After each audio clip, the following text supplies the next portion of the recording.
2009 could be a lot of fun. Ladies and gentlemen, joining us live via telephone from Louisiana, Mr. Larry Jones. Larry, Mark, and Mike welcoming you back to Down the Stretch. Good morning. How are y'all today? Hi Good, Larry. again, How Larry. are you? Larry, let's talk old-fashioned. He brought 800,000 at Keeneland in 2007. What'd you like about him? Well, it was a whole lot there to not like. There's nothing to dislike. Yeah. Everything about him was just he has everything in the right places, and that was one reason he brought the money that he did. He just is a very gorgeous individual, a nice size horse. He's not too big, not too small, and everything's right. Larry, he just got up in his debut sprinting at 12-1, and of course, we're not going to see 12-1 on Old Fashioned again, maybe for the rest of his career. Since you stretched them out, they haven't come close to him. Now, is that simply the maturation process, or might it be that he really will prefer going longer?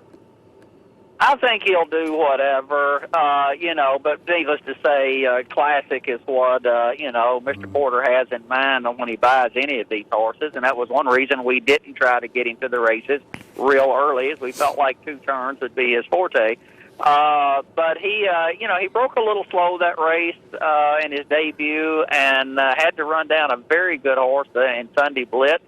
Actually, I had the horse in there that ran third, Doc's Friend, which we think a lot of him. So he overcame a lot in that and showed us there he was going to be a very good horse.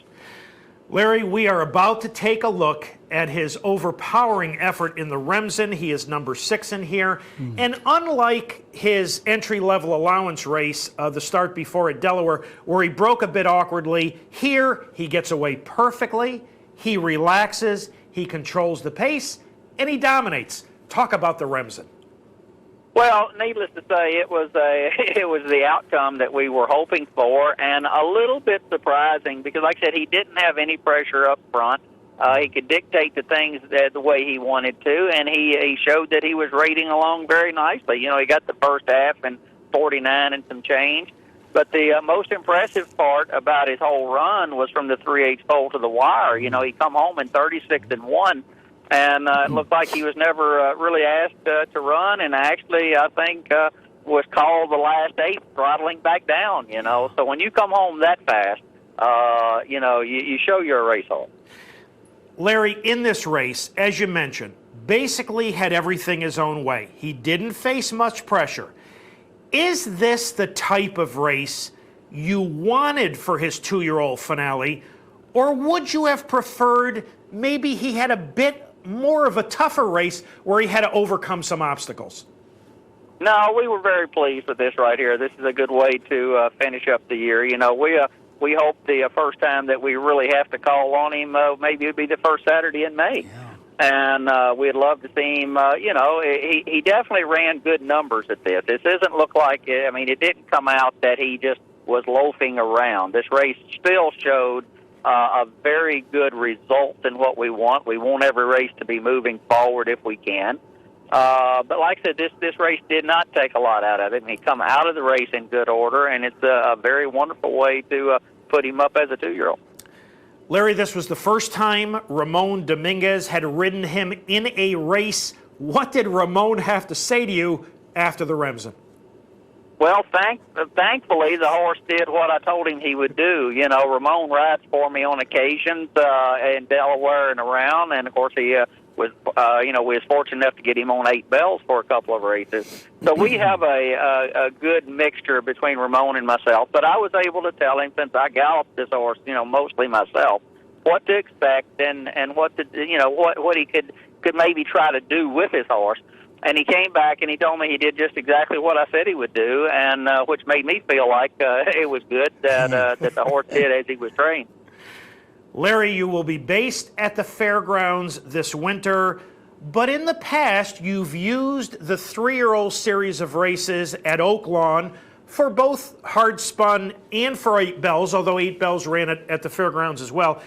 To get those outstanding 3-year-olds ready for the Derby, what are your plans this winter for Old Fashioned?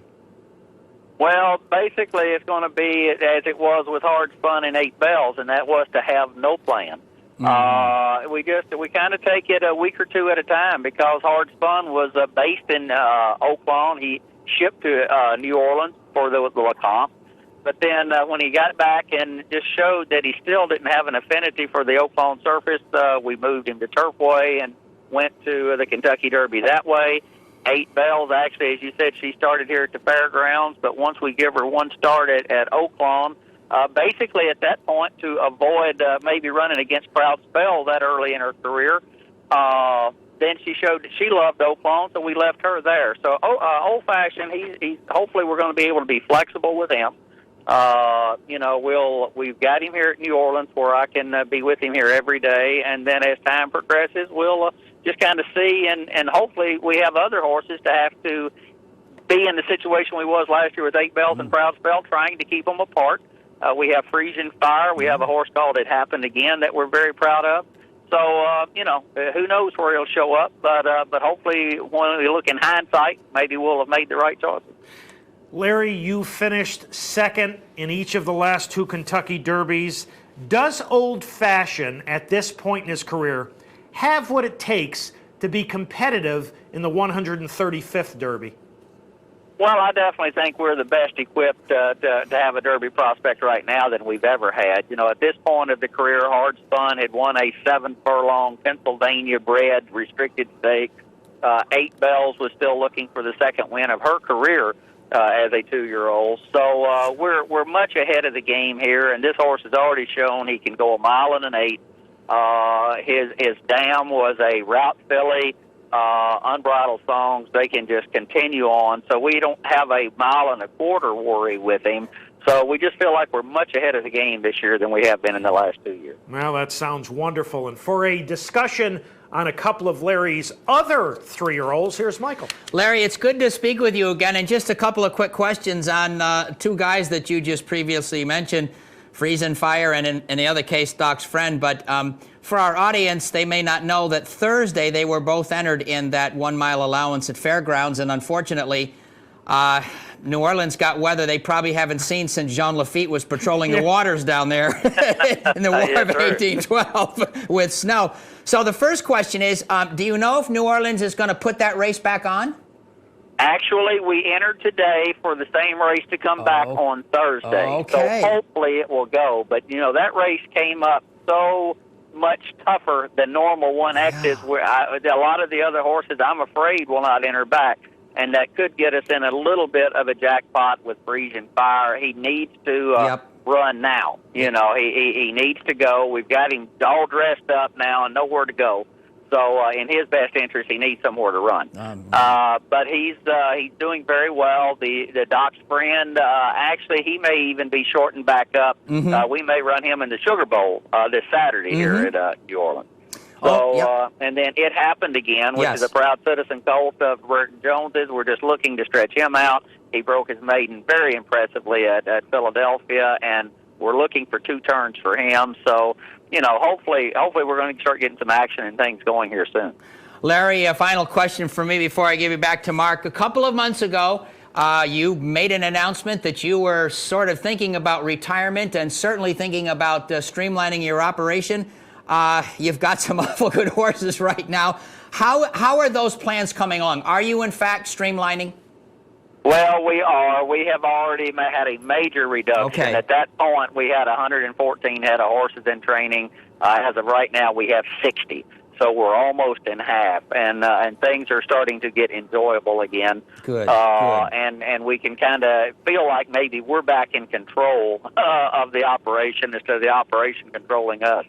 And but I've had people ask me with these kind of horses, how can you retire? I said, well, now you know why I didn't announce I was retiring in 2008. That's right. We're going to go with these. Larry, I'm so happy to speak with you again. Here's Mark for another question.